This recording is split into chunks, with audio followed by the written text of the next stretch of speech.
septembri sa už ako každý rok konala najväčšia Amerikej udalosť, výročná konferencia. Dali sme si s babami super večeru a na druhý deň sme sa hneď ráno vybrali do kongresového centra v Prahe, kde sa udalosť konala. Pred vstupom nás privítali tieto nádherné luxusné ružové Mercedesy, zaregistrovali sme sa a išli sme si do sály chytiť nejaké dobré miesta. Obehli sme si ešte Expo, kde sme si pozreli, aké nás čakajú darčeky a novinky na najbližšie obdobie. Začiatok bol super dynamický a samozrejme nechýbal ani tradičný NSD výkop.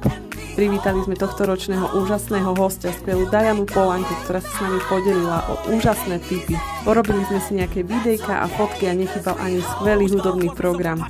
Ocenili sme naše skvelé NSD, vypočuli si inšpirujúce zážitky našich direktoriek, ktoré navštívili Dallas, odhalili sme, kto sa stal novou Miss Go Give, čo znamená dávať viac než brať a patrí medzi najväčšie ocenenia v Amerike vôbec. A tiež sme ocenili tie najlepšie z nás.